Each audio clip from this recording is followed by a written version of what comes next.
ये जन आक्रोश बांग्लादेश के अंदर हो रहे अत्याचार के विरोध में है।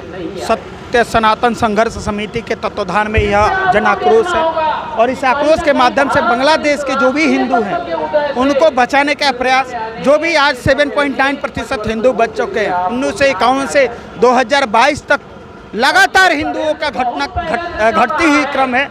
और ये संकट तो है ही है। आप टीवी के माध्यम से, अनेक चैनलों के माध्यम से आप देख रहे हैं कितने अत्याचार हिंदुओं के ऊपर हो रहे हैं।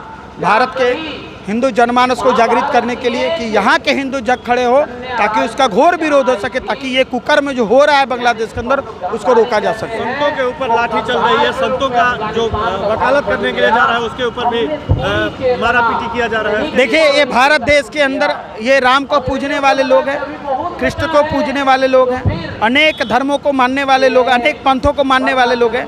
लेकिन आप जिस देश के अंदर गाय की हत्या होती हो, जिस देश के अंदर संतों का अपमान होता हो, उस देश का क्या होगा आप भी सोच लीजिए। और जो इस प्रकार की घटना करने वाले हैं लोग, उनका भी मुंहतोड़ जवाब हम लोग जैसा युवा कर रहे हैं, इसका चिंता करने की जरूरत। बात कहते हुए नजर आते हैं आप लोग कि हिंदुओं को जगा रहे हैं। एक्शन में कब आइएगा आप लोग? अब एक्शन तो हम संविधान को तोड़ करके एक्शन में नहीं आएंगे। हम कहते हैं हिंदू जनमानस, आप ही का कहा हुआ बात है कि आत्मरक्षा के लिए कोई भी कार्य जाए। हम वही तो कह रहे हैं। आप कोर्ट में कोई मार करके चला जाए, कोई आपकी बहन बेटी को आपके सामने पकड़ करके मारने और उसका इज्जत टूटने का प्रयास करेगा तो आप कोर्ट का दरवाजा खटखटाएंगे, थाना पुलिस के जाएंगे कि अपनी बहन बेटी की पहले रक्षा करेंगे?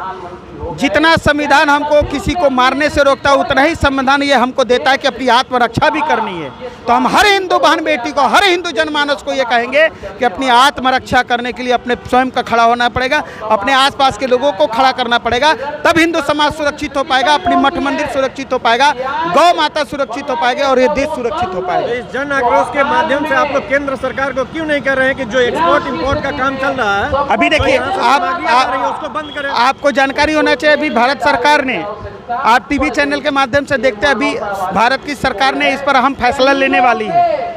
और इस जन आक्रोश आज पूरे देश के अंदर 5 दिसंबर को पूरे भारत के अंदर जन आक्रोश जनसभा के माध्यम से भारत के राष्ट्रपति को जिला अधिकारी के माध्यम से हम लोग ज्ञापन देने वाले।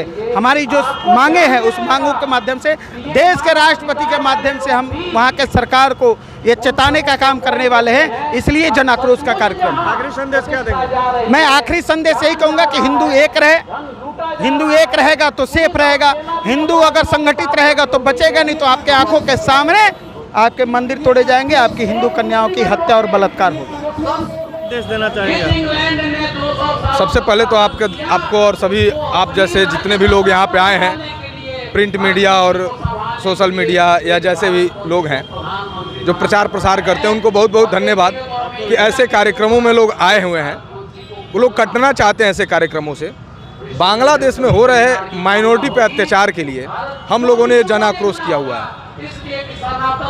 हम लोग यहाँ से ये विरोध कर रहे हैं कि बांग्लादेश में जो भी हो रहा है, नई सरकार जब से आई है, माइनॉरिटी पे अत्याचार हो रहा है, उनके मूल बिंदु कार्यों को भी कुचला जा रहा है, बहुत तरह की यातनाएं दी जा रही है, दिन दहाड़े बहन बेटियों को उठा लिया जाता है। उसका हम लोग यहाँ पे विरोध करते हुए अपने लोगों को यहाँ जागृत कर रहे हैं कि कल को हमारे यहाँ बांग्लादेश ना हो, केरल ना हो, कश्मीर ना हो, इसके लिए हम लोग जागृत कर रहे हैं लोगों को। लेकिन अलग अलग प्रांतों में हिंदू जो विस्थापित हो रहे हैं, कुछ प्रांतों से, जैसे कि मैं बंगाल की बात कर रहा हूँ, वहाँ और नेपाल के बॉर्डर एरिया की जो बात है, वहाँ से हिंदू विस्थापित होकर के दूसरे तरफ जा रहा है, उसके लिए भी विरोध करेंगे? जी जरूर विरोध करेंगे और करते भी हैं। मैं बजरंग दल का एक कार्यकर्ता हूँ और इसके लिए ज़मीनी स्तर पर हम लोग कार्य करते हैं। लोगों में सबसे पहले तो हम लोगों को ये जरूर भरना होगा, एक साहस का कार्य करना होगा कि हिंदू अब पलायन ना करे, पराक्रम करे, जहाँ भी जितनी संख्या में लड़ना सीखे, क्योंकि एक भारत ही ऐसा जगह है, हर जगह से तो भाग के आ गए, भारत से भाग के कहाँ जाएंगे? तो उस स्टेट से इस स्टेट में, अभी इस स्टेट से कहाँ, तो इस विषय को सोचना चाहिए। झारखंड के परगना में भी कुछ हिंदुओं का पराक्रम देखा गया कि वहाँ से छोड़ करके दूसरे जगह चले गए। वो पलायन किए, पराक्रम नहीं था, परंतु उन लोगों को पराक्रम करना चाहिए। बार उन लोगों को उत्साहित करते रहते हैं पराक्रम करने के लिए, लेकिन ये कौन सा पराक्रम का परिचायक है कि वहाँ से पलायन करना पड़ा? हम लोग इसके लिए दोषी कौन है? इसके लिए देखिए, हमारे शास्त्रों में कहा गया है आपके साथ अगर अन्याय अत्याचार हो रहा है, और जहाँ तक मेरी समझ है सबसे पहला दोषी तो आप हैं।